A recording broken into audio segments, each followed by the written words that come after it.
Alléluia, Alléluia, Alléluia, mes péchés sont pardonnés, pardonnés, oui, c'est Jésus qui nous sauve et qui demeure autant pour toi que pour moi. Aujourd'hui, mon frère, ma soeur, c'est jour de grâce. Amen. N'hésite pas, mais donne ton cœur à ton Sauveur. Amen. Amen. Proverbe 4, 23, tu peux le lire. Le Proverbe chapitre 4, verset 23. Donne ton cœur à ton Sauveur. Amen. Tu verras comme il est bon d'être avec Jésus. Amen. Tu verras comme il est bon d'être avec Jésus. Il te remplira de son parfait bonheur. Alléluia. Amen. Proverbe 4, 23. Garde ton cœur. Il faut que toi et moi, nous puissions garder notre cœur. Plus que toute autre chose. Nous devons garder notre cœur plus que toute autre chose. Car de lui viennent les sources de la Mais vie. pourquoi nous devons garder notre cœur? Car de lui viennent toutes les sources de la vie. Tous les combats, toutes les épreuves, mais aussi toutes les victoires dépendent de l'état de notre cœur. Asseyons-nous. Recommence. Garde ton cœur plus Nous que sommes toute autre obligés, chose. par la grâce de Dieu et par le Saint-Esprit, de garder notre cœur. Je dis bien par le Saint-Esprit. Amen. Si Dieu lui-même ne garde pas notre cœur, nous sommes foutus. C'est ça. Si notre cœur n'est pas préservé de tous les aléas, aujourd'hui, le combat est perdu. Car de lui viennent les sources de la Mais vie. c'est de notre cœur que viennent tous les combats, toutes les épreuves. C'est pour ça que je dis, ne permets à personne qui est en colère. Amen.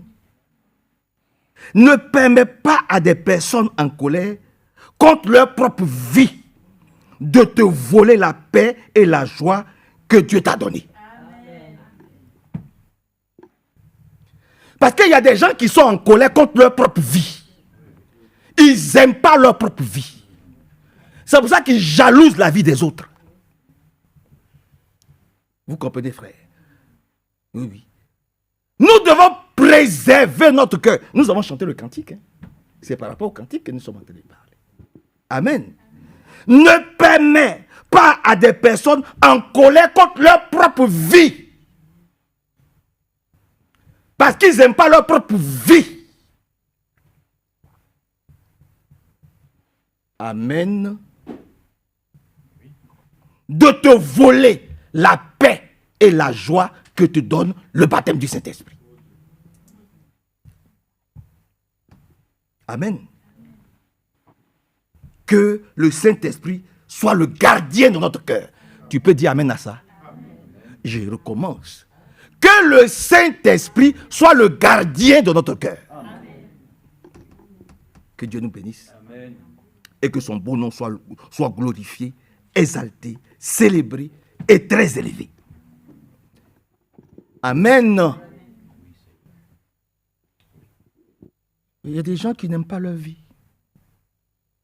Donc, ce n'est pas parce qu'ils n'aiment pas leur vie que leur mauvaise vie doit t'empêcher, toi, de vivre la paix et la joie que le Seigneur te donne. C'est de ça qu'il s'agit. C'est pour ça que nous devons préserver notre cœur si nous voulons que... Il a dit, tu verras comme il est bon d'être avec Jésus. Voilà comment c'est dit. Amen. Au lieu de chercher à persévérer, au lieu de chercher à se battre, à combattre le bon combat de la foi, voyez-vous, il dérape. C'est pour ça que nous supplions le Seigneur. Seigneur, ne permets pas à personne qui n'aime pas sa vie de venir nous empêcher d'avoir la paix, la joie et le bonheur que tu nous donnes. Lis Jean chapitre 16, verset 33. Jean 16, 33.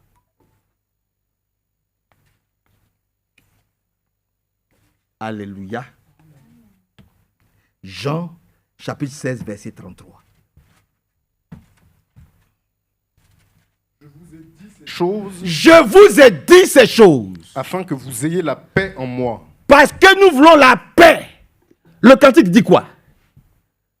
La paix et la joie inondent notre cœur. Alors, je vous ai dit ces choses. Moi, frère Manassé, poussé par l'Esprit de Dieu, je vous ai dit ces choses. Pourquoi? Afin que vous ayez la paix en moi. Afin que nous tous, nous ayons la paix.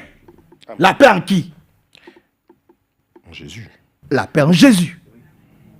Continuez un peu. Vous aurez des tribulations dans le monde. Nous allons avoir dans nos vies des tribulations. Un vrai disciple, un vrai... Depuis le jardin d'Éden jusque sur l'île de Patmos, il y a eu des tribulations, il y a eu des combats. Le Seigneur lui-même a eu des combats. Amen. La paix de Dieu se vit dans le présent. Dites Amen. Amen. Ah oui, oui. La paix de Dieu se vit dans le présent. Quand nous serons là-bas, nous serons dans la félicité. Mais ici déjà, nous voulons vivre la paix de Dieu dans le présent. Aujourd'hui même. La Bible dit, ils avaient la paix de tous côtés. Reprends un peu, frère. Je vous ai dit ces choses. Je vous ai dit ces choses. Afin que vous ayez la paix en moi. Afin que nous ayons, nous tous, la paix et le bonheur dont parlent ces cantiques. Continue un peu. Vous aurez des tribulations dans le monde. Nous allons avoir dans notre vie, dans notre marche, beaucoup de tribulations. Le frère qui est à côté de toi, la soeur qui est à côté de toi, quelquefois c'est par lui que le diable passe pour qu'il y ait des tribulations. C'est Judas Iscariote qui était à côté de lui, c'est par lui que Satan est passé pour avoir des tribulations, pour que Jésus puisse passer des choses. Donc voilà, c'est comme ça. Faut savoir prendre la chose. C'est David qui était à côté de Saül. David n'en voulait pas à la vie de Saül, mais David qui a apaisé Saül, Saül voulait la mort de David. Il a fallu qu'il y ait un Jonathan. Oui, oui, il a fallu qu'il y ait un Jonathan. Jonathan était fils de Saül. Si nous voulons suivre les choses de façon chronologique, Jonathan était l'héritier direct du trône de son père. Donc, Jonathan avait tout à perdre pour défendre l'ennemi de son père. Vous comprenez? C'est ça que beaucoup d'enfants de Dieu du message ne comprennent pas. Jonathan, là, son père lui a dit, toi, tu t'en vas, tu es tout le temps avec David. Tu ne sais pas que David, là, il va t'arracher la royauté. Tu ne sais pas. Jonathan avait tout à perdre. Mais il y avait quelque chose en lui qui faisait sa joie. C'était son amitié avec David. Et il ne pouvait pas trahir cela. C'est pour ça que chaque fois que son père fomentait des plans pour tuer David, amen, il allait prévenir son ami. Pour dire, voilà l'attitude que tu dois avoir, sinon tu vas périr. Ça, c'est un vrai ami. Proverbe 17, verset 17. L'ami aime en tout temps. Et dans le malheur, il se montre un frère. C'est ça l'amour. L'amour, là, ce n'est pas en défendant quelqu'un alors qu'il est en train de faire des bêtises. Mais c'est en lui disant la vérité. En disant, ce que tu es en train de faire là, ce n'est pas bien. Ce n'est pas pour le bien de l'église. Dieu a établi David comme roi, même si je dois perdre ma royauté. C'est ça. Amen. Oui. Même si je ne dois pas, puisque c'est Dieu qui a établi David, alors je vais servir David au détriment de mon géniteur, mon propre père. Qu'il dise ce qu'il veut, qu'il fasse ce qu'il veut, mais moi, c'est d'abord Dieu. Le plan de Dieu demeurer dans le plan de Dieu.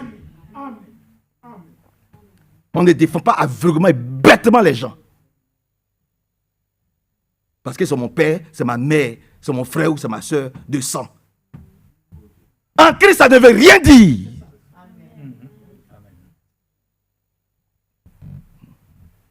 Ce n'est pas une affaire de papa ou de maman ou de petits frères, de petites soeurs, d'enfants. Non! Que le Seigneur vienne à notre secours. Vous avez compris? Voyez-vous. Quand Dieu a dit, il a dit. Et c'est ce que Dieu va dire. David a dû attendre 15 ans. Mais la chose que Dieu a dite là, elle a trouvé son accomplissement. Abraham a dû attendre 25 ans. Mais ce que Dieu a dit là, ça a trouvé son accomplissement. Continuez un peu. Vous aurez des tribulations dans le monde. Mais nous allons avoir des tribulations. Mais prenez courage. Mais nous sommes obligés de prendre le courage de Dieu. Pourquoi? Car j'ai vaincu le monde. Mais parce qu'il a vaincu le monde. Et parce qu'il a vaincu le monde, nous aussi nous allons vaincre le monde. Et toutes les tentations qui se trouvent dans ce monde-là, par la grâce de Dieu. Seigneur, rebâtis-nous. Agé chapitre 1, versets 10 à 12. Reconstitue-nous, Seigneur. Agé au chapitre 1. Rebâtis-nous. Que nous soyons des chrétiens authentiques. Laissons l'amour de Dieu guérir nos blessures du passé. Vous comprenez? Laissons l'amour de Dieu nous guérir de toutes nos blessures. Amen. Dieu veut, comme je l'ai dit dimanche, Dieu veut restaurer notre âme endommagée. Le livre d'Agé. Tu l'as trouvé? Il est petit, oui. Agé chapitre 1, verset 10 à 12, même à 14. Et nous allons prier. C'est pourquoi les cieux vous ont refusé la rosée. Pourquoi? Et la terre a refusé ses produits. Pourquoi? J'ai appelé la sécheresse sur le pays, sur les montagnes. Attends, Seigneur, aie pitié de nous. Que nous ne soyons pas, nous ne soyons pas tous secs. Amen. Que ta sémence, la sémence divine, puisse trouver une terre fertile dans la vie de chacun. Parce que c'est à partir de ce moment-là qu'on peut être heureux, ma fille Rachel. Que Dieu nous aide. Hein? Je vous le dis avec le plus grand sérieux. Hein? Nous ne devons pas être une terre aride, sèche. Mais que la sémence divine puisse arroser, nous arroser, et que nous puissions tous porter du bon fruit. Pour continuer un peu. J'ai appelé la sécheresse sur le pays. J'ai appelé la sécheresse sur l'église. Mais nous ne voulons pas. Nous allons le supplier pour que nous ne soyons pas sèches et secs. Amen. Sur les montagnes, oui. Sur le blé, oui. Sur le mou, oui. Sur l'huile. Attends.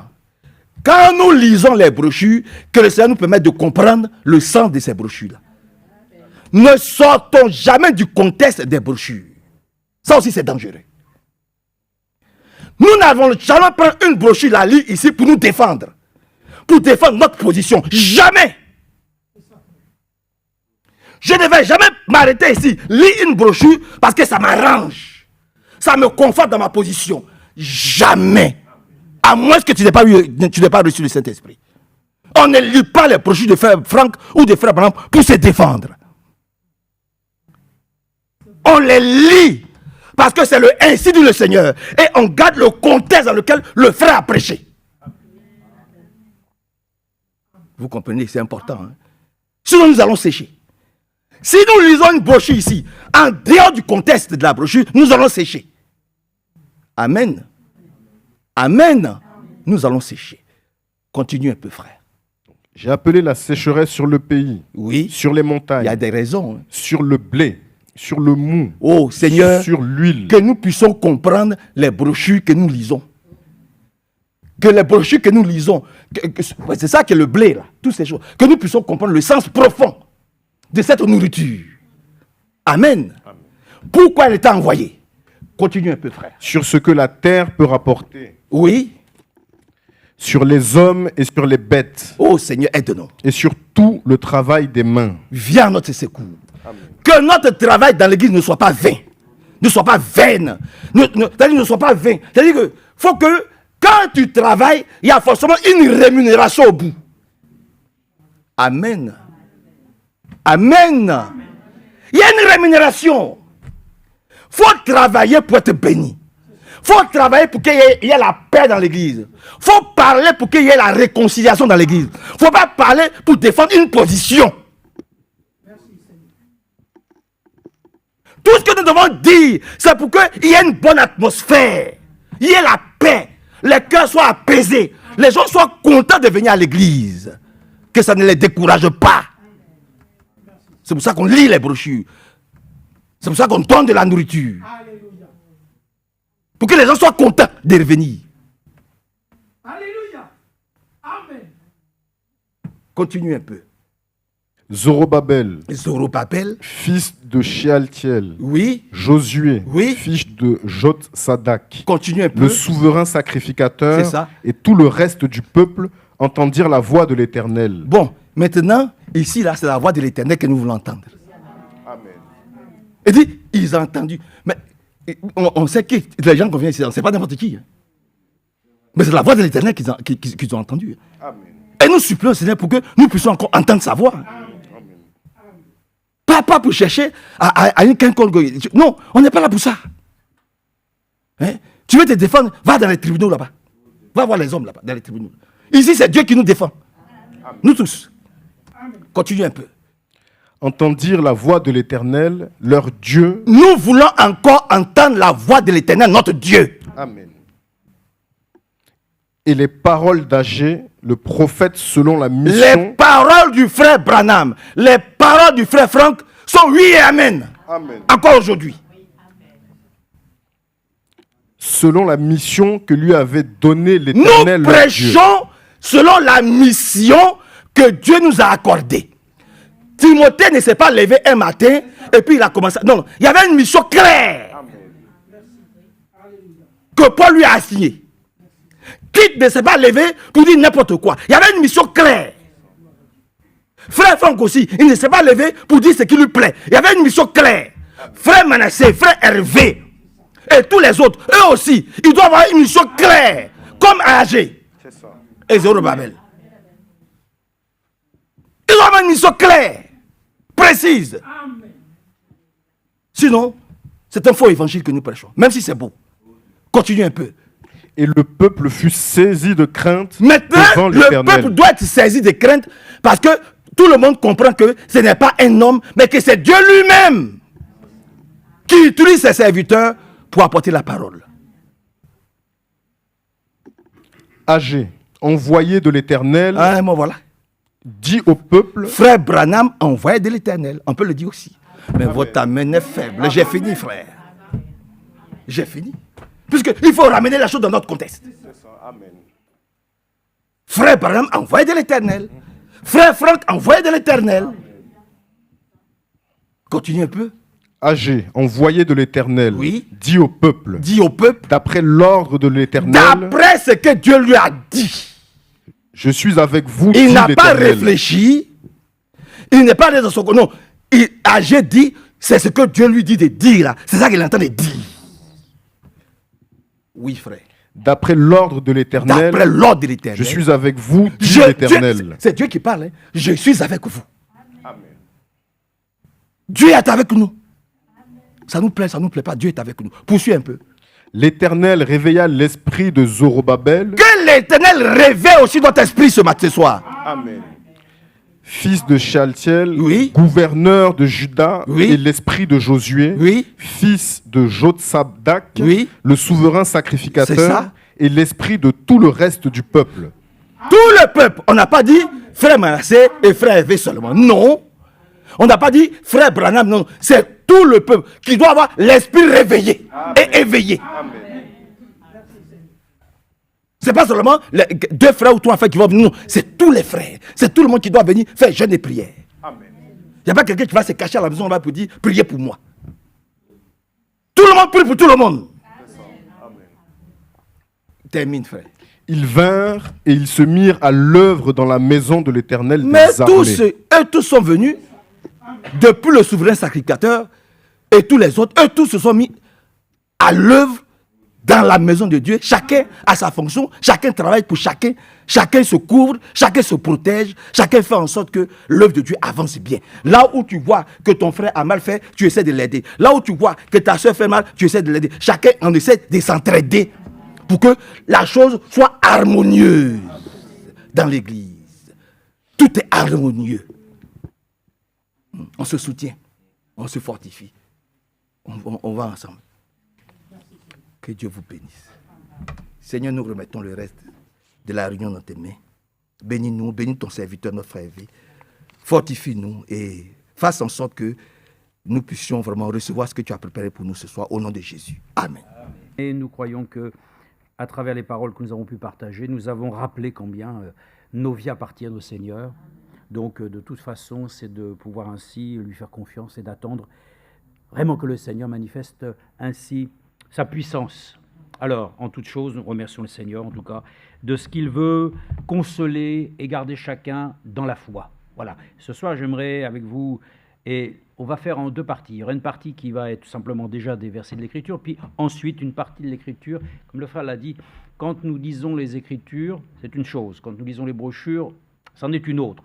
Dans la mesure où ça nécessite aussi de pouvoir avoir parfois simplement une compréhension, non pas par l'explication, mais simplement en relisant et en rappelant à notre esprit que ce que nous avons lu, des fois nous l'avons peut-être oublié ou nous l'avons ainsi mis un peu de côté. Donc c'est toujours bon que de pouvoir ressasser ainsi simplement aussi le sujet du retour du Seigneur. Bon, mais pour l'instant, simplement, je voulais que nous puissions le dire, quand le Seigneur va venir, bien entendu, il va trouver quoi? Il va trouver quelle situation?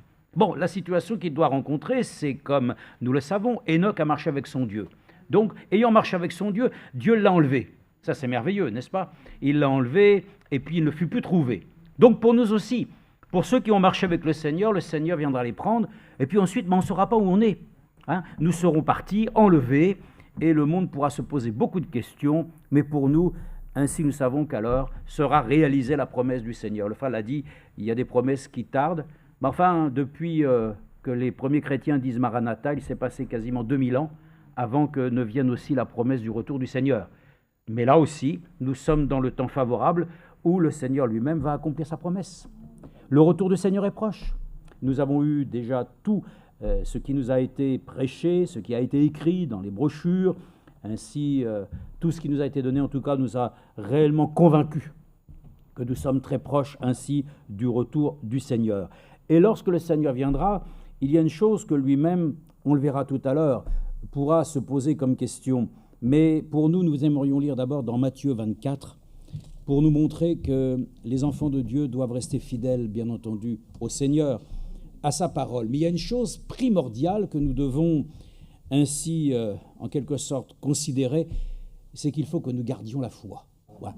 Ça, c'est très important parce que c'est un temps où tout ce que nous entendons ne suscite en aucune manière la foi. Il faut qu'on soit d'accord, la foi vient de ce qu'on entend de la part de Dieu. Hein? C'est Dieu lui-même qui nous parle et qui suscite la foi. Ne pensons pas que nous aurons la foi en nous instruisant simplement du conseil des pauvres humains qui sont, parfois, bien entendu, des hommes qui, à travers leur connaissance, ne disent pas que des bêtises. Mais ce n'est pas le fait de dire des choses et qui sont censées et qui va nous accorder ainsi d'être solides dans la foi. C'est de ce qui vient de la parole de Dieu. Et pour cela même, nous le croyons que celui qui gardera la foi, il gardera ainsi le conseil de Dieu jusqu'à la fin.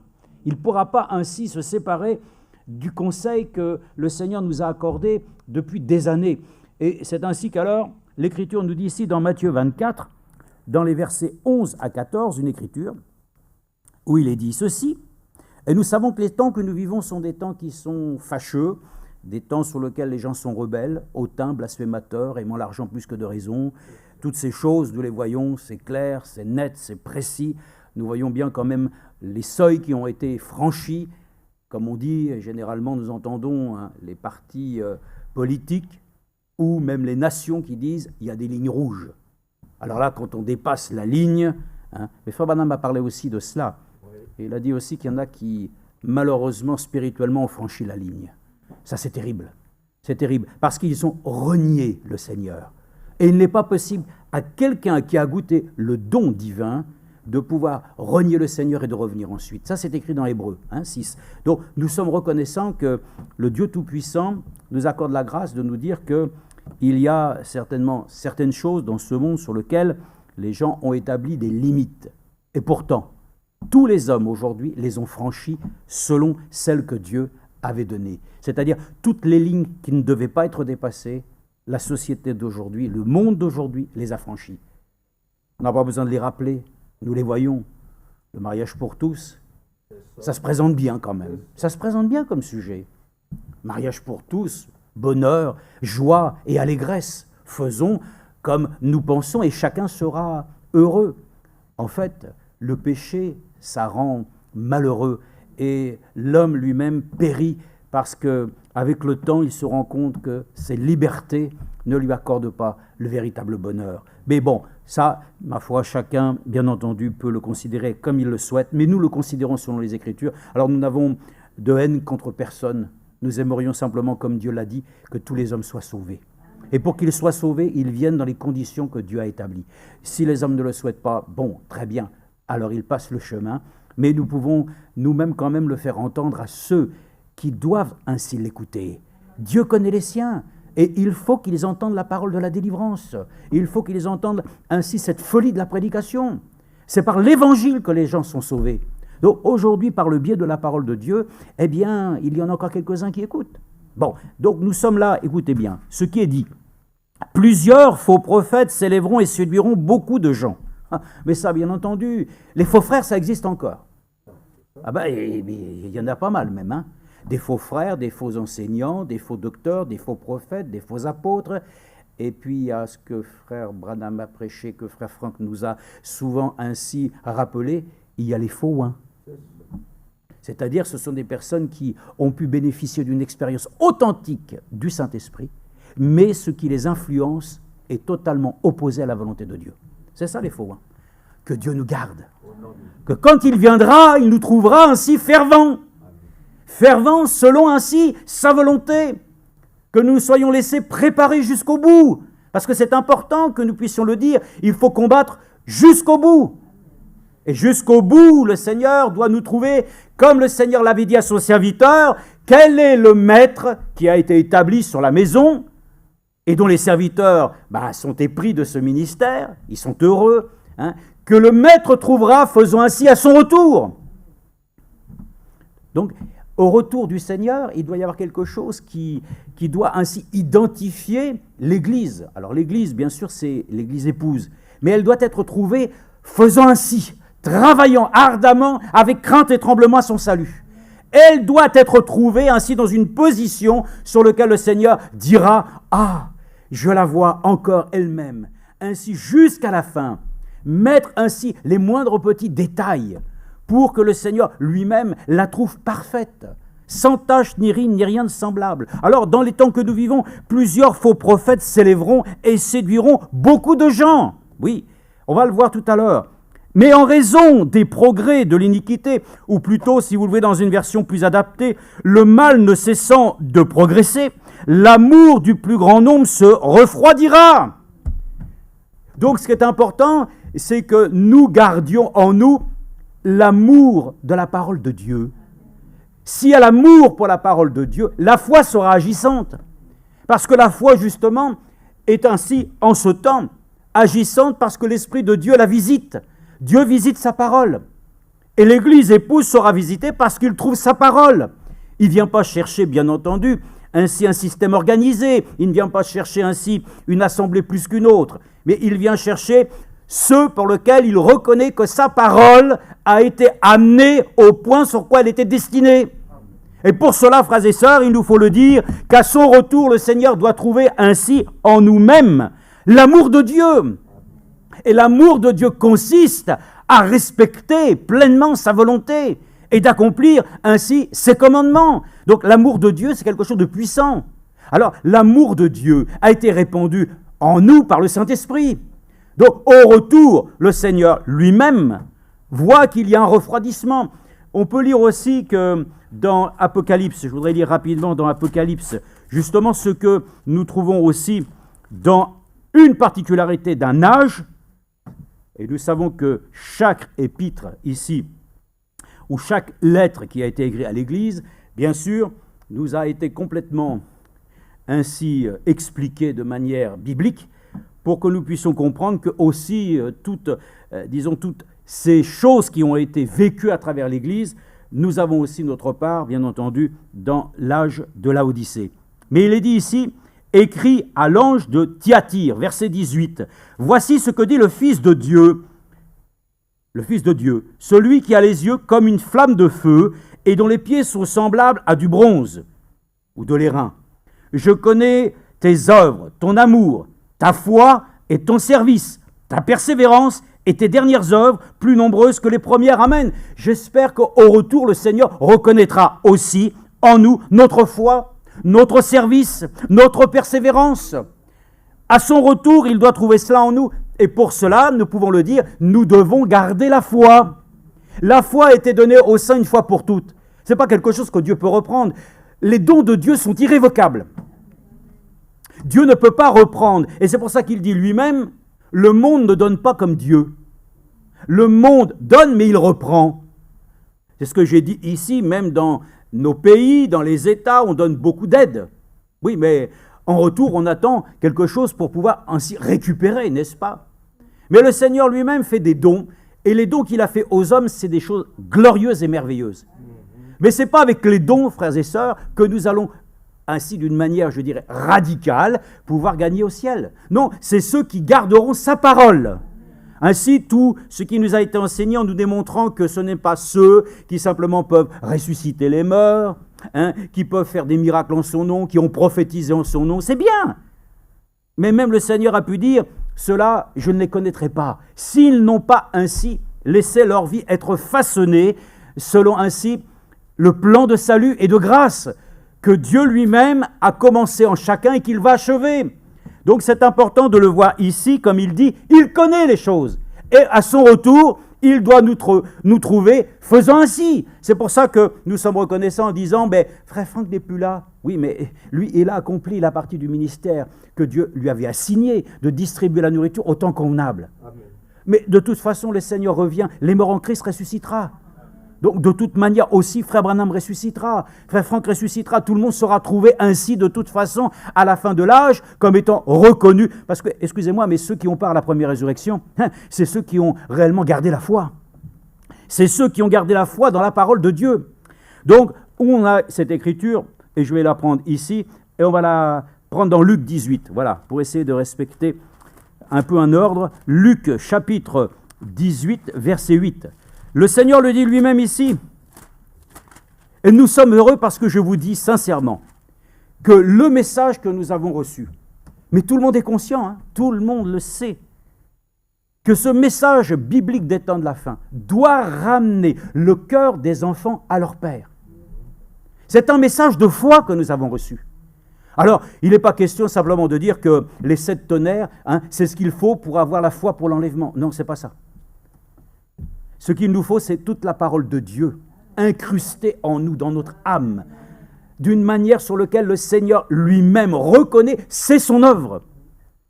On n'est pas sauvé avec les doctrines, on n'est pas sauvé simplement avec les connaissances. Nous sommes sauvés par grâce, par le moyen ainsi du salut qui nous a été offert en celui qui est mort pour nous et qui est ressuscité. Mort avec lui, nous ressuscitons avec lui. Ça, c'est le principe du salut. Donc, nous sommes reconnaissants à Dieu parce que nous voyons qu'ainsi, dans ce temps particulier que nous vivons, le Seigneur lui-même le dit ici dans Luc chapitre 18, verset 8. Dans Luc 18, verset 8.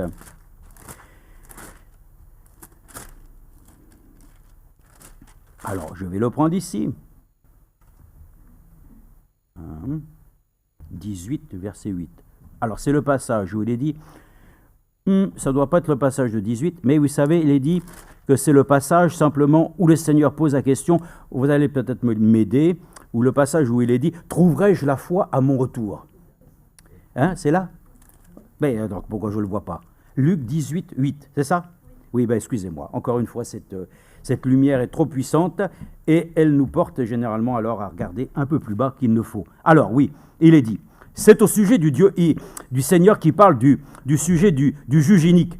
Verset 6. Le Seigneur ajouta, « Entendez ce que dit le juge inique. Et Dieu ne ferait-il point justice à ses élus, qui crient à lui jour et nuit, et ne tarderait-il à leur égard? Je vous le dis, il leur fera promptement justice. Mais quand le Fils de l'homme viendra, trouvera-t-il la foi sur la terre ?» Oui. Frères et sœurs, aujourd'hui, nous sommes reconnaissants que le Seigneur lui-même nous a accordé un message de foi. Nous retournons à la foi des apôtres. Comme dit le cantique, nous retournons à la Bible, nous retournons aux apôtres, nous retournons à la foi, frères et sœurs. Donc ce message est un message de foi. Et nous devons garder ce message en nous comme un dépôt. Voilà pourquoi Paul a exhorté Timothée, garde le dépôt, et Dieu a la capacité de pouvoir le réanimer. Donc, frères et sœurs, notre foi doit être une foi vivante. Il n'y a plus de foi théorique. Lorsque l'Esprit de Dieu se manifeste, c'est la foi en action. Donc, il faut que nous soyons trouvés au retour du Seigneur, ayant foi, parce que l'Écriture le dit, nul ne peut être agréable à Dieu qu'il ait foi en lui. Donc, ayons foi en Dieu, ayons foi dans sa promesse de son retour, ayons foi dans l'enseignement, ayons foi ainsi dans ce que nous entendons. Ce que nous écoutons aujourd'hui va susciter en nous, frères et sœurs, cette véritable foi pour être enlevée. Beaucoup peuvent penser qu'ils doivent entendre telle et telle chose, qui seraient des choses nouvelles et qui seraient ainsi, des révélations que nous n'aurions pas reçues. Mais il est dit, nous avons reçu tout le conseil de Dieu. La foi est contenue, frères et sœurs, dans le message que nous avons reçu. Pourquoi? Parce que rien ne nous a été caché. Tout nous a été dit. Donc, sur les sujets divers et variés, Dieu a répondu à notre attente. Donc, c'est important de voir, trouvera-t-il la foi au retour? Je vous le dis, il la trouvera uniquement dans ceux qui ont gardé sa parole. Et dans les âges, il est dit, j'ai vu, tu as aimé ceux, tu as combattu ceux qui se disent apôtres, mais tu as gardé la parole. Alléluia. À chaque âge, le Seigneur connaît les siens. Il sait qu'il y a un reste qui est resté fidèle. Et bien nous aussi, dans cet âge-là, Dieu doit trouver aussi un reste qui a gardé la foi, qui a gardé confiance en leur Dieu, qui réellement ont laissé la place à ce que cette parole devienne une réalité, qu'elle devienne jusqu'à un moment donné la parole parlée. Celle qui va voir ainsi les morts aussi en Christ ressuscités. Le temps de chasser des démons n'est pas terminé. C'est même le temps même propice, frères et sœurs, à ce que les malades puissent être délivrés, qu'ils puissent retrouver ainsi, frères et sœurs, la véracité de ce message. Vous croyez que c'est un hasard quand le Seigneur a pu dire à Frère Franck donne-leur d'écouter 8 messages concernant la guérison divine? Non. Tout ceci, pensons-y. Ce sont ces choses que Dieu a suscitées, que nous entendions. Où est-ce que c'est passé toutes ces choses? Nous devons les garder précieusement dans notre cœur. Amen. Donc c'est important. Trouverai-je la foi à mon retour? Regardez maintenant cette écriture. Quoi qu'il advienne, et nous allons le lire maintenant assez rapidement. 2 Timothée chapitre 4, versets 6 à 7. On va accélérer un peu. Regardez bien, il y aura des faux prophètes, des faux enseignants. Il y aura, de tout ce qui est malheureusement de l'imitation. Les élus pourraient être séduits, mais ils ne le seront pas. C'est la grâce de Dieu. Pourquoi? Parce qu'ils sont restés fidèles à l'enseignement apostolique. Et pour ça, nous sommes reconnaissants, il dit, car il viendra un temps où les hommes ne supporteront plus la saine doctrine, mais au gré de leurs propres désirs, avec la démangeaison d'écouter, ils se donneront maître sur maître. Bien, on pourrait dire, oui, mais ça c'est un contexte général et tout. Oui, ben non, c'est le contexte d'aujourd'hui. Ils détourneront leurs oreilles de la vérité et se tourneront vers les fables. Mais toi, Timothée, toi aussi, mon frère, ma soeur, mais toi, sois sobre en tout. Supporte les souffrances, fais l'œuvre d'un évangéliste, remplis bien ton service. Amen. C'est ça. Le Seigneur doit trouver chacun au service. Il n'y a pas de déserteur. Non, dans l'armée du Seigneur, il n'y a pas de déserteur. Car pour moi, me voici déjà offert en libation, et le moment de mon départ approche. Paul sait de quoi il parlait. Mais il dit, j'ai combattu le bon combat, j'ai achevé la course, j'ai gardé la foi. Amen. Donc voyez-vous, que nos combats ne soient pas des combats vains. Les combats, nous les remportons comment? Mais on va le voir. On va le relire simplement. Ce sont les conseils de Dieu pour nous dire que, quoi qu'il advienne, la victoire est au bout. Mais lui-même le dit, j'ai combattu. Mais quoi? Le bon combat de la foi. J'ai achevé la course. Donc, dans le cas présent, frères et sœurs, il faut que nous puissions aussi garder la foi. Garder ainsi la foi, et pour cela même, eh bien, Dieu, il prend soin. Vous savez qu'il prend soin? Oui, il prend soin que nous ne puissions pas ainsi nous reposer sur nos lauriers, comme on dit. Nous ne sommes pas ainsi, comme ça, mis à contribution de la part du Seigneur, simplement pour meubler ainsi un petit peu, disons, l'histoire de l'Église. Non, non. Dieu nous veut tout entier à lui.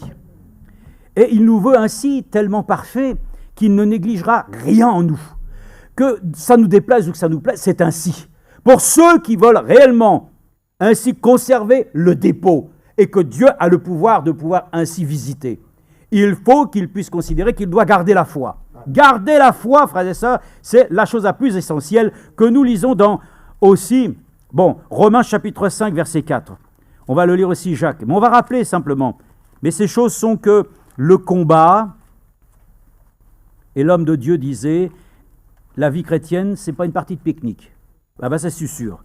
Oh là là, les barbecues et toutes ces choses, c'est bien. Vous savez, j'ai lu à Grenoble que ainsi il y avait un grand parc là-bas. Bon, vous savez, Grenoble, aujourd'hui, il y a beaucoup de problèmes. Mais enfin, ils avaient mis un grand parc avec des barbecues. C'était super chouette. Ils ont été obligés de détruire tout. Les gens se battaient. Parce que et l'autre, il dit, j'étais là avant toi. Et puis, à un moment donné, l'autre, il n'avait pas de bois. Alors, ils allaient couper les arbres. Oh. Donc, on a dit, on arrête tout. Les hommes sont vraiment terribles, Ouais, c'est ça. Mais nous ne sommes pas une partie de pique-nique, donc nous sommes reconnaissants à Dieu que nous puissions ainsi nous consacrer à lui, de ne pas rechercher la facilité. Garder la foi, ce n'est pas la facilité. Garder la foi, c'est combattre.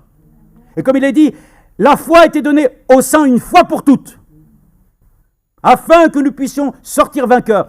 Il est écrit, la prière du juste est d'une grande efficace. Donc la prière de la foi sauvera le malade. Voyez-vous, tout repose ainsi sur la foi. Donc il faut garder la foi. Et la foi, comme nous le savons, la foi est une ferme assurance. Voilà, des choses qu'on ne peut pas démontrer, qu'on ne va pas prendre un livre et puis commencer à expliquer avec une méthode ainsi qui ferait ainsi mettre en valeur ainsi des formules mathématiques. Non, non. Déjà, à notre niveau, l'étape de multiplication, c'est déjà pas facile à apprendre des fois. Mais pour d'autres, c'est plus facile. Mais pour nous, on va se contenter simplement de pouvoir connaître la science du Seigneur. Elle nous est profitable et elle peut que nous bénir, n'est-ce pas?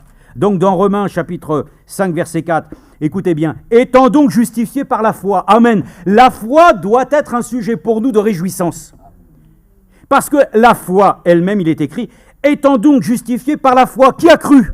Amen, qui a cru? Abraham est notre père dans la foi, il a cru, mais il a cru doublement. Il a d'abord pleinement cru Dieu et ensuite il a obéi. Sa foi fut imputée à justice. Amen. Voyez-vous, et c'est ça que nous avons aussi dans ce temps. La foi doit nous être imputée à justice. Après avoir entendu la parole de la vérité, que le Seigneur nous a sanctifiés, Dieu doit nous imputer notre foi, parce que nous allons pouvoir encore, aujourd'hui, par sa grâce, lui obéir. Amen. Tel que lui le souhaite. C'est ça, nous sommes arrivés dans l'achèvement à l'obéissance. C'est-à-dire qu'à un moment donné, nous n'avons plus le choix. Et nous pourrions le dire dans la prière, Seigneur, je te prie, ne me donne plus aucun choix. Je n'ai plus besoin de faire des choix. Pourquoi? Parce que ma destinée éternelle est déjà devant moi, clairement établie. Donc, qu'est-ce que j'irai à choisir d'autre? À qui d'autre irions-nous? Tu as les paroles pour la vie éternelle. Amen. Donc il est dit, c'est à lui que nous devons avoir eu, par la foi, accès à cette grâce dans laquelle nous demeurons fermes. Ah, voyez-vous, l'étude de la parole de Dieu, c'est pas simplement ainsi faire comme nous avons vu en Israël. Vous rentrez ainsi dans certains endroits et tout, ils sont tous là et bien sûr, ils étudient. Et ils aiment la parole. Et puis, ils peuvent dire que réellement, ils connaissent Dieu, mais ils ne le connaissent pas réellement, bien entendu, puisque ça ne s'est pas révélé à travers le Messie. Mais ils le connaissent quand même, sous une forme, mais ne le connaissent pas dans la puissance de la vie. Mais pour autant, Il est dit, nous demeurons fermes et nous nous glorifions dans l'espérance de la gloire de Dieu. Bien plus, nous nous glorifions même dans les tribulations. Amen. Alors moi j'ai une autre traduction. Le Seigneur dit ici, bien plus, ainsi nous nous glorifions de la mise à l'épreuve de nos épreuves par le produit de notre endurance. Par la foi, la persévérance, une fidélité éprouvée, et la fidélité éprouvée, l'espérance, et l'espérance ne trompe pas, parce que l'amour de Dieu est répandu dans notre cœur par le Saint-Esprit qui nous a été donné. Amen. Donc nous le voyons, hein, ce que nous devons aller jusqu'au bout, persévérer, tenir ferme, garder la foi, c'est de continuer, frères et sœurs, à travers même la mise à l'épreuve de notre foi. Le Seigneur y ajoute toujours quelque chose. La persévérance, une fidélité. Et la fidélité éprouvée, l'espérance. Bon, alors, le mot éprouvé, il y a aussi une traduction ici, il est dit, la persévérance, un examen subi avec succès. C'est ça qui est merveilleux. Avec le Seigneur, nous avons des échecs, mais nous avons aussi de belles victoires. Et les victoires de la foi, frères et sœurs, nous pouvons les lire dans Hébreu. C'est par la foi, et nous chantons, c'est par la foi. Oui, c'est par la foi, frères et sœurs, qu'ils ont triomphé. C'est par la foi qu'ils ont pu combattre des royaumes. C'est par la foi que certains ont même recouvert leur mort. Ils ont retrouvé vie et d'autres... Frère, c'est la foi. Il faut que nous gardions la foi. Il faut qu'au retour, le Seigneur trouve réellement la foi. Cette foi, ce n'est pas quelque chose d'évasif, c'est une chose précise. La foi, son liquide nourricier, c'est la parole. Et comme nous le voyons, le sang est le liquide nourricier qui permet ainsi à notre corps de vivre. Puisse le sang de Christ puisse réellement alimenter toute l'Église, n'est-ce pas? Qu'elle puisse être nourrie par la grâce de Dieu, nourrie puissamment. Donc nous le voyons, les épreuves qui produisent toutes ces choses, c'est une endurance que Dieu ainsi nous accorde pour que nous puissions résister dans le jour mauvais. Donc, il faut que la foi soit une réelle chose en nous, n'est-ce pas? Il faut que la foi soit une ferme assurance par laquelle ainsi, même si tout semble aller de travers, Dieu accomplira sa promesse de venir ainsi nous chercher dans ce temps où la confusion semble ainsi prendre une place inégalée vis-à-vis du passé. Non, mais le Seigneur lui-même, nous gardons foi. Et nous avons ainsi vraiment de la reconnaissance de lire aussi encore ensemble cette écriture dans Jacques, afin que nous comprenions, oui, jusqu'au bout, nous aurons un combat. Nous aurons le combat. Mais le combat, il y a une victoire au bout. Alors, la victoire, déjà le Seigneur, il a la victoire pour nous, n'est-ce pas? Il a déjà remporté le prix, mais pour nous, ici, notre témoignage sur cette vie d'ici-bas, Dieu va nous accorder son aide et sa grâce pour que nous tenions ferme jusqu'à la fin. Alors, je l'ai trouvé, hein? Jacques, oui, chapitre 1, versets 1 à 3. « Mes frères, considérez comme un sujet de joie complète les diverses épreuves que vous pouvez rencontrer. » Alors, le mot épreuve est aussi traduit par tentation. Alors, prenons-le comme il est écrit. Là, mes frères, considérez comme un sujet de joie complète les tentations que vous pouvez rencontrer, sachant que la mise à l'épreuve de votre foi produit la patience. Donc la foi doit être éprouvée. Ah oui. Donc notre foi, elle est titillée aujourd'hui. Hein. Des fois, il semble qu'elle soit mise en défaut. Hein. Il semble que nous ayons foi d'une foi, oui, dont nous ne craignons point, ainsi des choses naturelles qui peuvent être, comme Frère Branham le disait, ainsi dans différents éléments. Je prends ma voiture, je la démarre, je freine, je n'ai pas de problème, j'ai foi que la voiture s'arrêtera parce que la pédale de frein va réellement procurer ainsi cette réaction. Mais c'est pareil avec Dieu. Si Dieu dit une chose, une parole, si je la prends, la foi va être agissante. Et elle accomplira ce que pourquoi elle a été envoyée. Donc il est dit ici, la foi, sachant que la mise à l'épreuve de votre foi, donc c'est ça, les épreuves, on vient de les lire, donc, qui produisent la patience, la persévérance, et puis comme il est écrit aussi dans, je crois on trouve ça dans Jean, oui on va le lire après, vous savez que la finalité de tout ça, et c'est que notre victoire, c'est la foi qui triomphe du monde. Donc si quelqu'un d'entre vous manque de sagesse, c'est une chose. Non, alors, pardon, verset 4. Mais il faut que la patience accomplisse une œuvre parfaite, afin que vous soyez parfaits et accomplis. Amen. Donc, le Seigneur vient chercher une église accomplie, qui est parfaite. Donc, nous voyons bien, c'est ainsi qu'il faut que la patience... Alors, voilà, notre foi, frères et sœurs, doit pouvoir ainsi, non pas se reposer simplement sur le fait que nous voudrions que tout arrive en un instant, qui ne voudrait pas ainsi devoir, dans ses requêtes et ses demandes, qu'un Dieu agisse ainsi à l'instant. C'est possible. Tout est possible à Dieu. Mais il nous faut être encore patients. Pourquoi ? Considérez la patience de Job et voyez la fin que Dieu lui accorda. Frères et sœurs, que notre foi patiente, et c'est Jacques qui le dit, hein, le cultivateur, il a semé, mais il a foi. Dans ce qu'il a semé, ça va germer. Mais il est patient, il est obligé, il est patient, attendant avec foi le fruit de sa récolte. Alors remercions le Seigneur que notre patience soit éprouvée. Hein. Il y a des gens qui disent, moi je suis patient. Déjà, ils commencent à battre de la main. Mais tu sais, ma patience a des limites. Mais ça, je le savais, ça. Hein. Mais la patience de Dieu, vous savez qu'il est patient avec nous ? Oh là là, la patience de Dieu. Hein. C'est une vertu. Puissions-nous la posséder en nous. En tout cas, il est écrit ici, il faut que la patience accomplisse une œuvre parfaite. Amen. Et nous voulons que Dieu se présente à lui une œuvre parfaite et achevée. Donc, la foi doit être éprouvée. Comment ? Par les épreuves, les difficultés. Mais il est dit que, regardez le processus, que ces choses-là produisent ainsi tout un cycle qui nous rend plus que vainqueurs. La foi triomphant du monde. Parce que c'est ça, hein. Le Seigneur va revenir, qu'est-ce qu'il va voir ? Il va voir le monde dans l'état où il est. Hein. Mais nous avons ainsi un Seigneur qui nous a accordé la grâce d'avoir un message de foi. Ainsi, Frère Branham lui-même n'avait pas de message, on l'a entendu. Mais il y en a toujours qui disent comme ça. Mais le message qui a été donné, c'était ainsi que de même Jean-Baptiste a été envoyé pour la première venue du Seigneur. Tu es envoyé avec un message. Afin d'annoncer la seconde venue du Seigneur. Et dans ce processus, bien entendu, l'épouse, l'Église, devait être ainsi préparée par cette parole que nous avons reçue. Je lis un peu plus loin, regardez bien, verset 12. « Heureux l'homme qui endure l'épreuve, la tentation, car après avoir été mis à l'épreuve ou à la tentation, il recevra la couronne de vie que le Seigneur a promise à ceux qui l'aiment. » Amen. Et moi, je vous dis que personne ne nous ravisse notre couronne. La couronne, c'est sur ma tête, c'est sur ta tête. Elle n'est pas sur l'impie. Donc, remercions le Seigneur que l'homme qui peut endurer l'épreuve, la tentation, les choses, il recevra la couronne. Amen.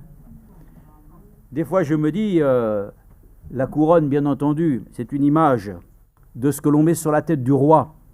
Et je me dis, ce qui m'importe, c'est de voir le roi des rois, lui, couronné. Mais nous, comme nous sommes ses sujets, nous aurons aussi une couronne. Mais lui, il est le roi des rois et le seigneur des seigneurs. Et nous remercions simplement qu'il puisse nous dire ici que personne, lorsqu'il est tenté, ne dise « c'est Dieu qui me tente ». C'est faux. Dieu ne tente personne. Car Dieu ne peut être tenté par le mal et ne tente lui-même personne. C'est clair ça, il faut que ça soit clair dans notre cœur. Hein. Mais chacun est tenté parce que sa propre convoitise l'attire et le séduit. Puis la convoitise, lorsqu'elle a conçu, enfante le péché, et le péché parvenu à son terme engendre la mort. Amen. Donc nous résistons. La foi nous a été donnée pour résister au diable. Afin que nous puissions ainsi, au jour mauvais, nous emparer ainsi d'une victoire. Je crois je pense que je l'ai ici dans Jean. Je l'avais tellement bien noté pendant un temps, je me suis dit, non mais ne loupe pas ça, parce que pour toi, c'est pas pour les autres, mais pour toi aussi. Il est dit ici, justement, c'est 1 Jean, oui, chapitre 5, versets 4 à 5. Ah oui, car l'amour de Dieu consiste, verset 3, à garder ses commandements, et ses commandements ne sont pas pénibles, parce que tout ce qui est né de Dieu triomphe du monde.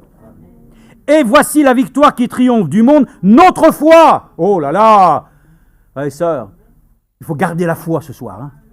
Gardons foi en Dieu. Il y en a des gens qui disent, oh, j'ai la foi. Ouais. Ils ont plutôt des fois les foi, oui, c'est-à-dire qu'ils ont plutôt peur. Mais nous avons considérer une véritable foi qui repose ainsi sur la parole de Dieu révélée. C'est ça qui est un privilège. Dieu va se rencontrer avec lui-même prochainement. De même qu'il se rencontrait lui-même lorsqu'il y a eu la construction du temple. Le Seigneur dit, je me rencontrerai avec moi-même. Ça va être merveilleux quand il va venir. Il va se rencontrer avec lui-même à travers son épouse. Il va voir sa parole. Il va voir qu'elle a été reçue bienveillante ainsi en nous. Gardons le dépôt ce soir, puissamment, et demandons à Dieu qu'il le ravive. Donc c'est important de voir ainsi. Garder la foi, ça ne vient pas simplement, je lis les brochures, je lis la Bible, je lis ça, j'ai la foi, j'entends ce que Dieu dit. Non, ça doit être éprouvé. La foi est une ferme assurance des choses que Dieu nous fait traverser, afin que nous puissions le dire, oui, j'ai foi. Et c'est à travers ça que, dites, vous voyez sa fidélité. Quand il vous a sorti de tant de problèmes, des choses, vous savez que c'était inextricable, et qu'il l'a fait, à un moment donné, je ne vais pas dire que ça devient facile, mais ça doit devenir une évidence. Dieu est avec les siens. De la même manière, quand tout va bien, Dieu nous bénit, et quand ça va mal, il nous bénit aussi, parce qu'il est dans le processus de la correction. Et ça fait aussi partie, frères et sœurs, de la joie du salut. La joie du salut. Donc nous sommes reconnaissants à ça. Amen. Regardez, moi j'ai quand même aussi une parole de consolation pour ça, parce que les épreuves, oui, mais à un moment donné, il y a une épreuve, on rentre dans l'épreuve, mais on en sort aussi. Oui, on n'est pas tout le temps pour vivre dans les épreuves, mais ça fait partie d'une constante de notre existence. Mais dans 2 Pierre, chapitre 2, verset 9, il est dit ici, « C'est donc le Seigneur qui sait délivrer de l'épreuve les hommes pieux et réserver les injustes pour les châtier au jour du jugement. » Amen. Oui, il sait nous sortir de l'épreuve. Lui qui connaît la fin avant le commencement. Il a les tenants et les aboutissants. Amen. Mais il dit, gardez la foi. Gardons foi en Dieu. Frère Branham, ce ministère est un ministère qui devait ainsi donner à l'Église de croire en Dieu de tout notre cœur. Lui-même le disait dans ses réunions, écoutez bien, quand on les réécoute même, il dit, je ne peux rien faire tant que le Seigneur n'est pas présent. Mais il dit lui-même, avant qu'il ne rentre en scène, les gens doivent entendre la parole, afin qu'ils soient amenés à un niveau où ils puissent croire. Et lui-même, Dieu lui a fait un don afin que les gens qui étaient encore faibles soient élevés, afin qu'à travers ainsi, ce qu'ils pouvaient dire, vous venez de tel endroit. Vous n'êtes même pas venus pour vous, vous êtes venus. Oh là là, écoutez, c'est le même Dieu que nous avons aujourd'hui. C'est ce même Dieu qui nous accorde la grâce de garder la foi, ainsi pour ce qu'il a fait. Bon, ce qu'il fera, c'est merveilleux, mais ce qu'il fait aujourd'hui. Il est le même hier, aujourd'hui. La foi, frères et sœurs, est une chose qui doit être pleinement, je dirais, mise en valeur maintenant dans ce temps de la fin. La foi pour l'enlèvement, c'est une chose qui doit devenir une réalité. Ayons foi en Dieu de tout notre cœur. Je continue rapidement. Ainsi, 1 Pierre 4,2, ainsi donc, puisque Christ a souffert dans la chair, vous aussi, armez-vous de la même pensée, car celui qui a souffert dans la chair en a fini avec le péché, afin de vivre non plus selon les désirs humains, mais selon la volonté de Dieu pendant le temps qui lui reste à vivre dans la chair. C'est suffisant en effet d'avoir dans le passé accompli la volonté des païens en marchant dans le dérèglement, les convoitises, l'ivrognerie, les orgies, les beuveries, l'idolâtrie criminelle. Oh, nous descendons un peu plus bas. Verset 7. La fin de toute chose est proche. Soyez donc sensés, sobres en vue de la prière. Amen. Et vous pouvez continuer tous les conseils. C'est ça. Ayons foi dans les conseils divins. Ayons foi dans ce que Dieu a dit. Pas, vous voyez, il y a des choses, oui, on les lit, mais on passe à côté. Que Dieu nous accorde la grâce de pouvoir considérer que la foi se nourrit de chaque parole qui sort de la bouche de Dieu. La foi n'est pas simplement « Oh, j'ai la foi pour les guérisons, j'ai la foi... » Non, il faut avoir la foi pour chaque parole de Dieu. C'est-à-dire que la foi est agissante sur chaque sujet de notre vie. Sur chaque problème, la foi doit être agissante. Donc, nous sommes reconnaissants à Dieu. Regardez encore un encouragement dans 2 Jean chapitre 1, versets 7 à 10. 2 Jean chapitre 7, non, j'habite 2, première épître, deuxième épître, 2 Jean, voilà. Bon, de toute façon, il n'y a qu'une seule épître, alors on n'a pas besoin, mais enfin, c'est quand même marqué chapitre 1 chez moi. Il est dit, verset 7, « Car dans le monde sont entrés plusieurs séducteurs qui ne confessent pas Jésus-Christ. » Alors là, il y a une petite chose que Franck nous a toujours demandé de rectifier. Non pas venus dans la chair, mais venant en chair. Hein? Car dans le monde sont entrés plusieurs séducteurs qui ne confessent pas Jésus-Christ venant dans la chair. Voilà le séducteur et l'antichrist. Bon, prenez garde à vous-même, afin de ne pas perdre le fruit de notre travail, mais de recevoir une pleine récompense. Amen. Il faut garder la foi. Il faut garder foi. La foi, c'est une confiance à Dieu. C'est ça qui est important. Abraham eut confiance en Dieu. Voyez-vous, la foi aujourd'hui doit nous amener d'être dans une confiance avec Dieu. Encore une fois, sur tous les sujets, sur toutes les situations, celui qui garde la foi verra même ainsi pour lui la chose la plus merveilleuse qui soit, son corps là, qui est ainsi un corps de souci. Oh, le corps corruptible, le corps ainsi d'humiliation. Dieu va nous en accorder un autre, tout neuf. Tout neuf. Ah, c'est pas ce qu'on voit aujourd'hui, hein, les robots qui sont arrivés, parce qu'il y en a qui disent « Ah, moi je commence à comprendre maintenant, des nouveaux corps, c'est-à-dire on va créer de nouvelles... » Non. Il n'y a rien de lié ainsi à la robotique. Avec Jésus, nous l'attendons en chair tel qu'il est venu. De la manière dont il est, nous serons comme lui. Nous serons changés en un instant, en un clin d'œil. Je vais le lire avec vous dans quelques instants. Ça ne dure pas longtemps, mais ça sera une bonne chose, n'est-ce pas? Donc voilà, donc il est dit que personne ne perde le fruit de son travail, mais qu'il reçoive une pleine récompense. Alléluia. La foi, elle rétribue. Amen. Ah oui, là, la foi, il y a une récompense. La foi... Alors, attendez. Oui, c'est vrai. Il faut mettre foi. Mais il ne faut pas mettre, comme disait mon père, il ne faut pas dire amen à tout. Hein. Non, bien sûr. Il disait ça comme ça, et c'était vrai. Mais c'est pareil, vous ne devez pas mettre foi à toute chose. Vous devez éprouver les choses. Nous devons faire réellement reposer la foi sur les promesses de Dieu. La foi repose encore une fois sur ce que Dieu a promis. Si tu te promets des choses, j'ai foi en Dieu, il va le faire. Il ne se passe rien. Très bien, mais même si ça se passe, méfie-toi que cette chose vient bien ainsi de ton Seigneur. Tout doit être éprouvé. La foi elle-même se nourrit ainsi en fonction des promesses que Dieu nous a données. Donc, quiconque va plus loin et ne demeure pas dans la doctrine du Christ n'a pas Dieu. Celui qui demeure dans la doctrine a le Père et le Fils. Amen. Si quelqu'un vient à vous, n'apporte pas cette doctrine, ne le recevez pas dans votre maison et ne lui dites pas salut. Là aussi, il n'y a pas de sentiment à faire. Hein. Un jour, une personne qui était une sœur de ce qu'elle avait confessé un jour est venue et me dit « Non, Jésus-Christ n'est pas le Seigneur. » Moi, j'ai dit « C'est fini, je ne veux plus chez moi. » C'est fini. Il n'y a pas de sentiment. Oh oui, mais tu manques d'amour. Elles peuvent... Peut-être, dans ce cas-là, qu'elles reviennent au Seigneur, on verra. Mais moi, personnellement, quelqu'un qui vient me dire ainsi dans ta maison, moi, je ne lui dis pas salut dans ma maison. Non, Jésus-Christ n'est pas le Seigneur, il n'est pas le Sauveur. Non, je n'ai pas besoin de ça. Tu fais comme tu veux. C'est comme ça. C'est comme ça, tu fais comme tu veux. Mais il est dit ici, celui qui ne demeure pas dans la doctrine du Christ n'a pas Dieu. Celui qui demeure dans la doctrine a le Père. Si quelqu'un vient et n'apporte pas cette doctrine, ne recevez pas dans votre maison. Moi, je veux avoir foi aussi dans chaque parole pour ne pas les adapter et les mettre avec mes sentiments. La foi n'est pas sentimentaliste. La foi est un don divin. Elle repose sur les sentiments de Jésus-Christ.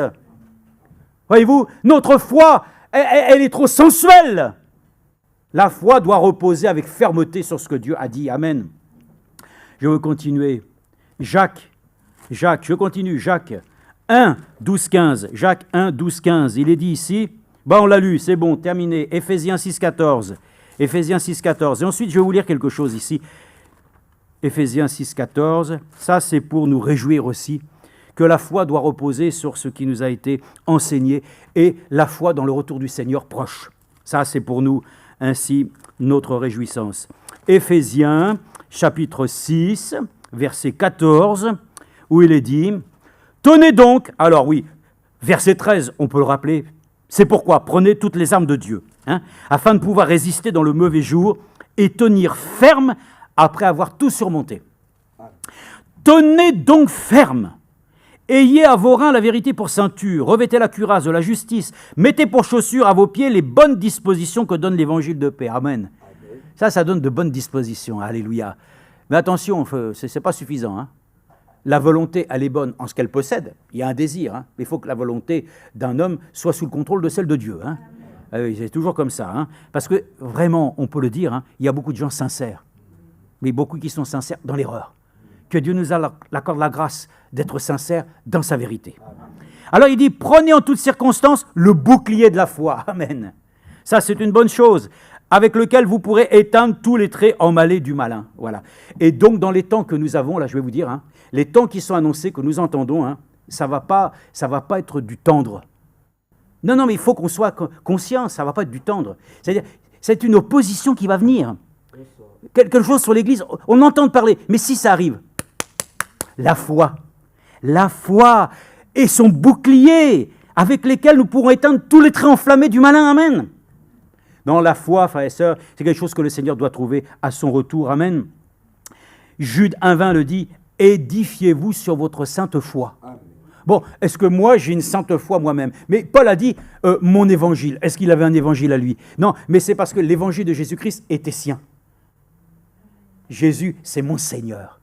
Sa parole, c'est mon évangile. Et la foi qui a été donnée, c'est ma foi. C'est par la foi, c'est par ta foi. Et c'est ça que nous devons dire. Et comme nous le croyons, c'est compliqué, n'est-ce pas, d'aller... je vais dire, mais foi. Alors la personne, elle doute, elle a des... Il faut simplement la fortifier, l'édifier sur les Saintes Écritures. La foi doit venir de cette conviction que ce que Dieu a dit est oui et amen. Il n'y a pas à discuter. Bon, c'est ça où on doit arriver, n'est-ce pas? Donc, que le Seigneur nous aide pleinement à ça. Et nous pouvons le dire, et comme nous le croyons, 1 Jacques chapitre 5, verset 15, la prière de la foi relèvera le malade. Amen. Donc, nous pouvons considérer une chose. Au retour, le Seigneur trouvera-t-il la foi? Oui, il la trouvera uniquement chez ceux qui ont reçu la parole de Dieu révélée pour leur temps, qui a été de se dire que le Seigneur nous a ramenés à la foi apostolique. Nous retournons à la foi des apôtres. Donc, il faut garder la foi, c'est tout. Le message est très simple et très clair, et la foi, voilà, elle est éprouvée. La foi, le Seigneur, dans notre vie, nous permet ainsi de laisser la possibilité à ce que nous croyons, voilà, devienne notre libération. Que ce que nous croyons réellement selon les Saintes Écritures devient pour nous notre assurance. Elle devient le moyen de triompher du monde. Elle devient les moyens de nous affermir et de produire en nous la persévérance et la patience. Elle permet ainsi, à travers ce bouclier, de pouvoir même faire ainsi éteindre tous les traits emmêlés du phare. Gloire à Dieu pour la foi. La foi est une chose merveilleuse et je crois qu'elle a été donnée au sein une fois pour toutes. Et puisse Dieu nous accorder la grâce, comme nous nourrissons nos corps, que nous puissions nourrir notre foi avec ce que Dieu a dit. Je vais lire simplement ici, c'est une chose qui est là et qui est extrait en tout cas d'une lettre circulaire de septembre 2009. Que se passe-t-il lors du retour de Christ? Alors nous l'avons entendu, il y a des faux enseignants, il y a des faux docteurs.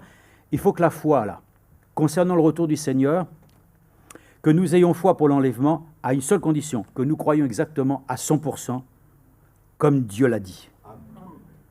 C'est tout. Et je le lis ici. En relation avec 1 Thessaloniciens 4, 13, 17, une fois encore, quelques paroles de clarification doivent être dites et écrites. Certaines déclarations faites par Frère Branham dans sa prédication, l'enlèvement, ont été interprétées à tel point que le cri, le signal de lait de 1 Thessaloniciens 4, qui en fait est un cri de commandement, est prétendument présenté comme le message, et que le Seigneur serait en processus de descente depuis 1963. Non. Le Seigneur n'est pas encore revenu. Mais il y a une promesse ici faite, et vous pouvez la relire, c'est là, il est dit au sujet de ceux qui nous ont devancés, de ceux qui dorment. Nous ne voulons pas que vous soyez dans l'ignorance, mais nous ne sommes pas dans l'ignorance. Et croyons les choses comme Dieu les a dites. Beaucoup ont pensé qu'effectivement, le cri donné, c'était le message de Frère Branham. Bon, vous allez voir. Mais il y a une relation quand même directe avec ça. Mais pour respecter la parole de Dieu, regardez ce qui est dit ici. Alors, ils disent qu'un cri de commandement est prétendument présenté comme le message que le Seigneur, et que le Seigneur sera en processus de descendre depuis 1963. Considérons ensemble de plus près le texte de 1 Thessaloniciens 4, 13, 17, afin de déterminer à qui est adressé ce cri. Il y a beaucoup de gens qui crient, hein. Ils crient parce que, bon, voilà. Mais nous, le cri que nous devons entendre est un cri très précis. Comme nous le savons, elle est liée aussi au son de la trompette. Mais il est dit ici, considérons ensemble le texte. Verset 13. « Nous ne voulons pas, frères, que vous soyez dans l'ignorance au sujet de ceux qui dorment, afin que vous ne vous affligiez pas comme les autres qui n'ont point d'espérance. Ainsi, il est question de ceux qui sont morts en Christ. » Ce passage de l'Écriture s'adresse à ceux qui sont morts en Christ. Et il dit que ce cri de commandement, ça va être l'équivalence du cri aussi que le Seigneur Jésus a pu donner en son temps, « Lazare, sors de ton tombeau ». Voyez-vous, cette parole-là qui a été donnée n'a rien à voir bibliquement dans le contexte du ministère de Frère Branham. Parce que c'est lié au moment de la résurrection des morts. Donc, le cri de commandement et tout le processus est lié. Car si nous croyons que Jésus est mort, qu'il est ressuscité, croyons aussi que Dieu ramènera par Jésus avec lui ceux qui sont morts. Il s'agit donc ici de nouveau de ceux qui sont morts. Voici en effet ce que nous déclarons d'après la parole du Seigneur, nous les vivants, restés pour l'avènement du Seigneur, nous ne devancerons pas ceux qui sont morts. Verset 15. À nouveau, il est fait mention de ceux qui sont morts. Car le Seigneur lui-même, avec un cri de commandement ou un signal donné, avec une voix d'archange, avec la trompette de Dieu, descendra du ciel et les morts en Christ ressusciteront premièrement. Verset 16.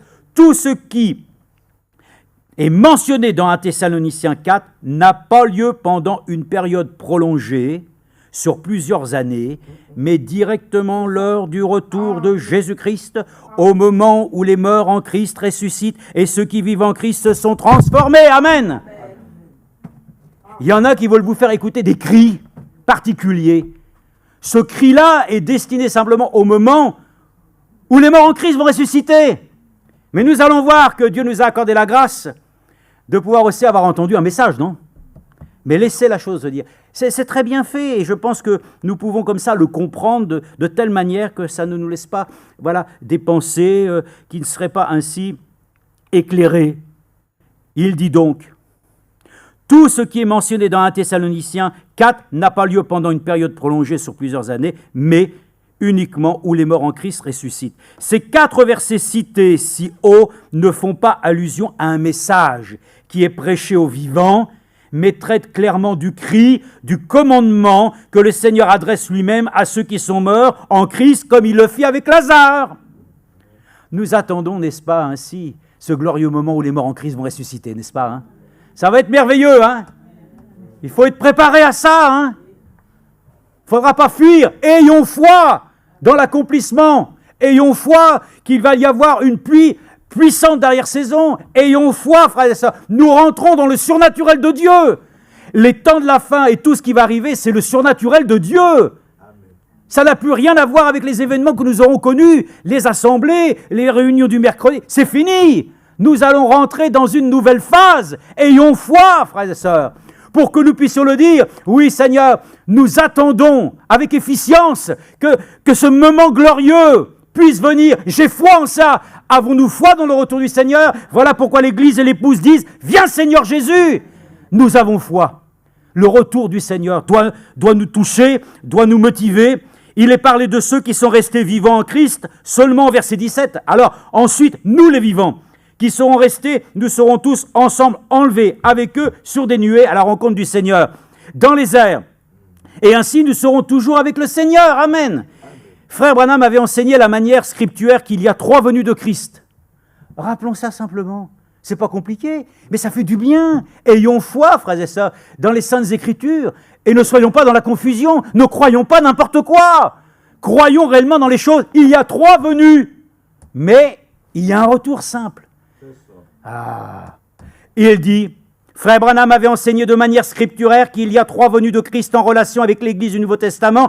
Il vint premièrement pour acheter son épouse. Amen. Il viendra la seconde fois lors de l'enlèvement pour prendre son épouse. Il reviendra dans le millénium avec son épouse. Et ça, il fait la référence au message « Crois seulement » prêché le 27 avril 61. C'est exactement de cette manière que cela s'accomplira. Amen. Amen. Tout comme les nombreux autres faux enseignements, les théories sur le retour de Christ sont elles aussi l'œuvre de l'ennemi. En effet, elles sont littéralement des fantaisies qui égarent et qui sont inspirées par des esprits de mensonges. On ne peut pas avoir foi là-dedans. Notre foi ne peut pas être solidifiée dans des fables habilement conçues. Et pourtant, frères et sœurs, lisons la suite et vous allez voir l'équilibre.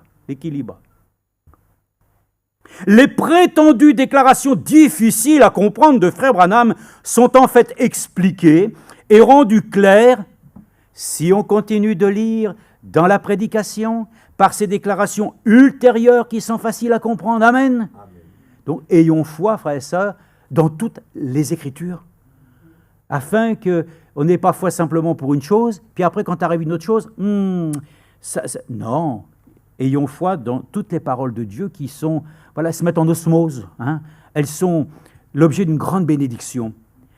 Maintenant, j'en viens à ça. Le terme « message » était si important pour Frère Branham qu'il l'a utilisé plus de 4000 fois, et comme le message biblique du temps de la fin précédera le retour de Christ, c'est ainsi qu'il retentit comme un cri qui va jusqu'aux extrémités de la terre. Amen. Je relis. Le message biblique du temps de la fin précédera le retour de Christ. C'est ainsi qu'il retentira comme un cri. Ah, mais ça n'a rien à voir avec le cri dont le Seigneur lui-même fera retentir pour faire ressusciter les morts. Ayons foi, frères et sœurs, voilà, simplement, respectueusement pour les saintes paroles de Dieu et que notre foi soit placée comme Dieu le souhaite. Amen. Bien sûr que nous avons entendu aussi un cri.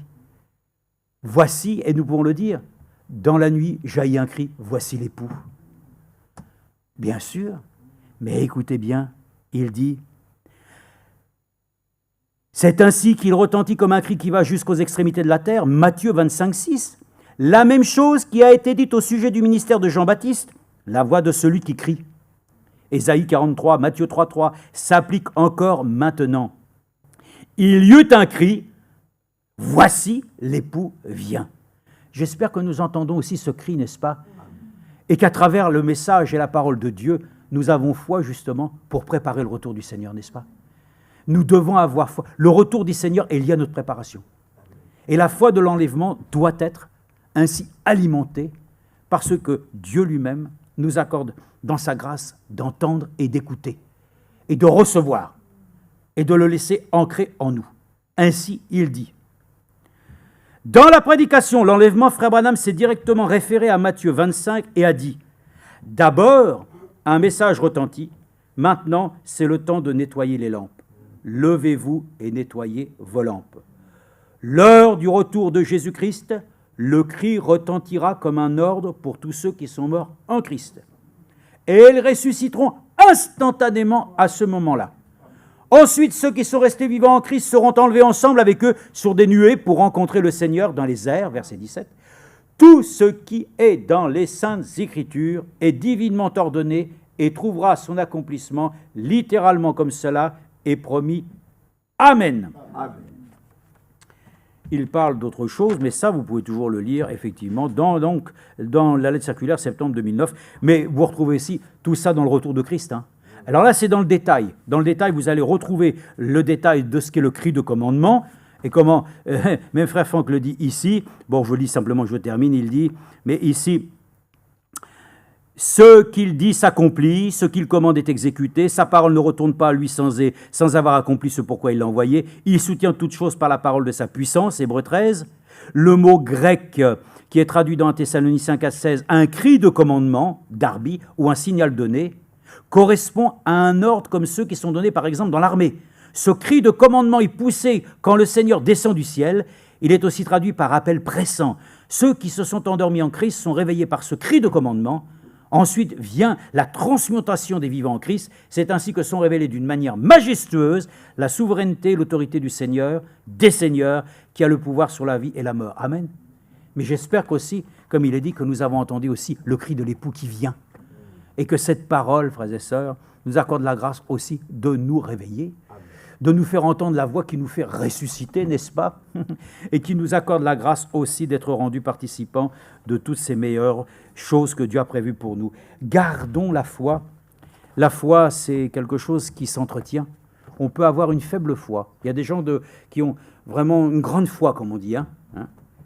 Ayons la foi.